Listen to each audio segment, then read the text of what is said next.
Well, lo, and one more thing to get out, and that's the pork. We get her out right here out of the refrigerator. Got some left over from the 4th that we need to eat up. So there you go. Gracie did a good job. Yep, she's got everything out, I believe, to make up a fantastic pot of Cowboy pork and beans. Oh, well, hello there, friends and family. So good to see you again. And as always, we're glad you could stop by and spend a little time with us here in my country kitchen. And we're going to be cooking something up, utilizing some leftovers from the 4th that we got to move on out. And since you did stop by, if you would, pull up a chair, grab a cold drink and a snack, spend some time with us here on this episode of Mr. Tom's Neighborhood. Let me show you what we got. So as you can see, we got it all laid out here. Gracie, my little sous chef kitty cat, she does a fine job at that. And, you know, you just saw me get out this here seasoned shredded pork that we picked up from Walmart on the 4th. And if you'll remember why we did that, we actually were going to take all of you over and treat you to some fantastic pulled pork barbecue at our local barbecue joint. But we found it was rather pricey at $18 a pound. So instead of paying that fortune, and of course the brisket was $31 a pound, we went to Walmart and picked this up for $9.97 a pound. Yeah, still pricey, but just a tad over half price, so it wasn't too bad. And we've enjoyed a few sandwiches out of it. And now we're going to use it to make up some of my Cowboy pork and beans. You can see right here, we've got Bush's Best home style baked beans. You could use the original, use whatever you want. And we've got some Rotel original diced tomatoes and green chilies. You could use the medium or the spicy if you want to heat it up. And then we've got some salt, some pepper, give it that peppery bite, some of the McCormick minced garlic, a little Spice Supreme crushed red pepper in case we want to give it a touch of heat, some Worcestershire sauce, and to give it that smoky flavor, since you know Cowboy pork and beans is cooked on the open fire, but we don't have the open fire, so we're going to have to add a little magic smoke. And of course, like all things I cook up, an onion. And we're going to be dicing up that onion using about half of that medium yellow onion. I'm going to go ahead and dice up this here shredded pork, you know, more into bite-sized pieces. And once I get all that done, I'll show you how easy it is to put this all together and make you up a fabulous pot of Cowboy pork and beans. Let's get to it. Well, friends and family, we got this here pot of Cowboy pork and beans simmering away right here. Oh, it's about 20 minutes in. And always when I get to this point where, you know, whatever it is I'm cooking up, it's simmering or, you know, slow cooking or whatever it's doing, I take the camera on in, I upload the files to my computer, and I start editing them. And you know what? I left the camera off through the very most important part of this cooking video. And that's where, you know, the pot was empty. I preheated the pot up. That's always important to do. Then I added in a tablespoon of extra virgin olive oil to lube it up. I dumped in that half of a diced up yellow onion and started letting it saute till it just got translucent. I added a half a teaspoon of McCormick minced dehydrated garlic to it. And then I put in those two 16-ounce cans of Bush's Best home-style baked beans and gave it a stir. Then I added that chopped up, shredded pulled pork, and a can of Rotel. And gave it another mix too. All the time, telling you what I was doing and talking to you. We added a tablespoon of Worcestershire sauce. Yes, we did. We added a half a teaspoon of ground black pepper. You might want to start with a quarter, but I like my pepper. It gives it that peppery bite. Yeah. And then we also added, and here you might want to go lighter if you don't know and haven't used liquid smoke before, but I have and know what I like. I added a half a teaspoon of that too. That'll give it that smoky flavor, because we ain't cooking on the campfire here. It's a gas range. Yeah, it's being cooked on flame, but it ain't no campfire. And if you ever cooked on a campfire, you'll know what I mean.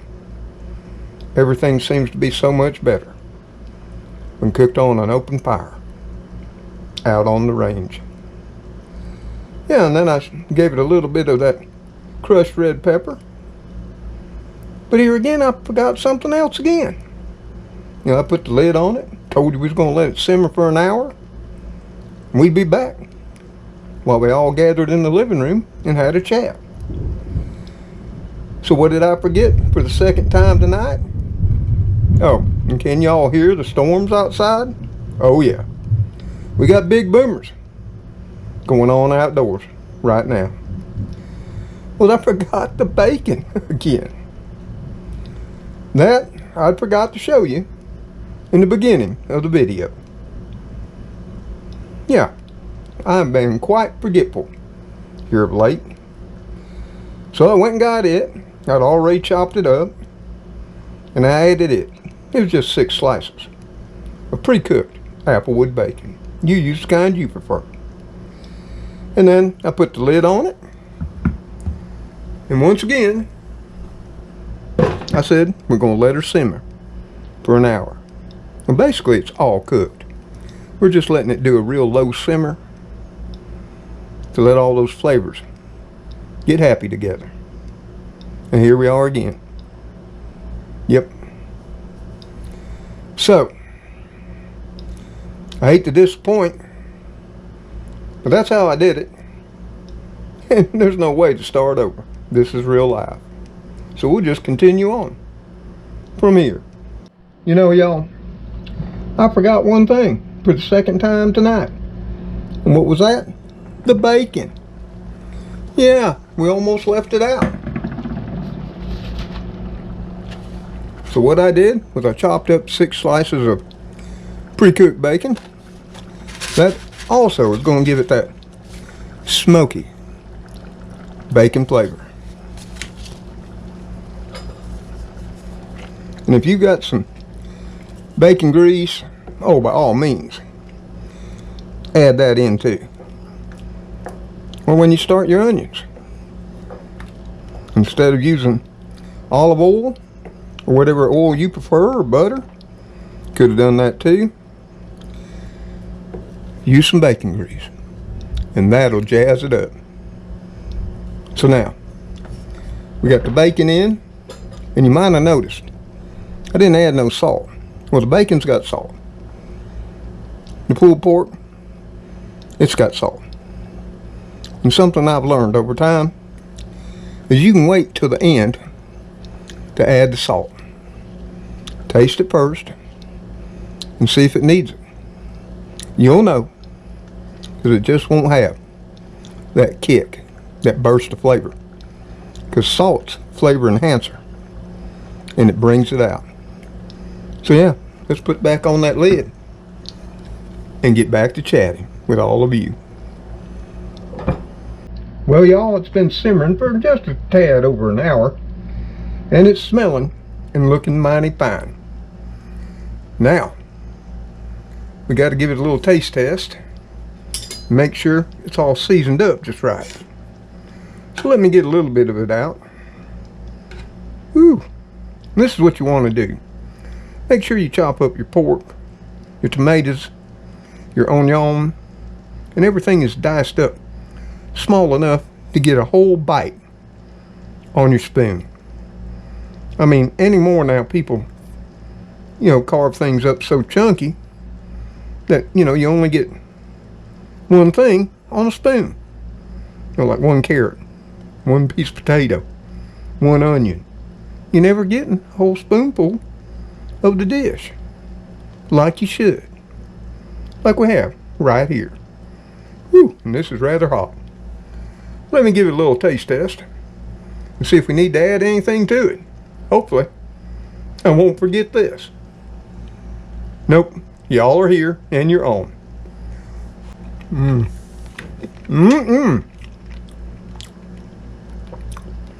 You know what?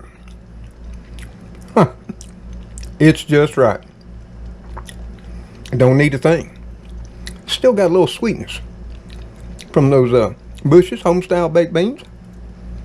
Not a lot, but I'm definitely trying to cut back on my sugar. And I didn't add no salt because we're trying to reduce that. Well, we are. Now all we got to do is get us a bowl full and butter up some bread. Well, there you have it, friends and family. My version of cowboy country pork and beans with a few slices of sweet cream buttered white bread, 3 green onions. Oh, I'm eating right tonight. Yes, we are. And there's nothing to do now but enjoy. Hey, there's more in the pot. Y'all want to grab a bowl? Got plenty of bread. And we got some green onions left for you too. Fix you up a plate and come on in the dining room. We'll all eat together and chat some more too. Well, I got through it and I cooked it up. And I looked back over my recipe and actually got it all in there. So I saved the day. Yeah, friends and family, this is real life here in my little old country kitchen. And I've been noticing something, especially, I noticed it some last year, and I've noticed it more this year. I'm more forgetful than I used to be. I know. I forgot to pay a couple of important bills till they got overdue. And that's something I never do. And just forgetting, back when I did this or I did that. And like tonight, forgetting to turn the camera on. Forgetting the crucial ingredients. Even though I've made this hundreds of times. Let me know in the comments below the video. Are you noticing that too? And the reason it worries me so much here of late is because my father was diagnosed with early onset of Alzheimer's, and I went through that with him. And if you've ever had a loved one come down with Alzheimer's, that's so sad. It's just like every day they lose a little piece of them. And of course, pieces of all of us, their family too. Yeah, my dad didn't notice, and I don't think you can tell once it goes on so far. And then going to the doctor's visits with him, and that his doctors informed me that because my father had it, I'd have anywhere from 2 to 15 times more chances of contracting Alzheimer's too. Yeah, I could have went all day without hearing that on that particular day. So it's always been in the back of my mind. So I do some things that I need to do more of to keep my mind in shape. And if you'd like, I'd share them with you. But for now, I'm going to eat up my country cowboy beans. Maybe watch a little YouTube. So hey, until I, the kitty crew, and of course, the little princess of the house, which you might see running in the background from time to time as I cook on. See y'all on that next video episode of Mr. Tom's Neighborhood. Y'all take care. Stay safe out there. And may God bless you all as you bless those in your lives. You know we love you for stopping by. Goodbye for now. Yeah, I'm hungry. I'm going to get a spoon. And I'm going to eat. It's been a day.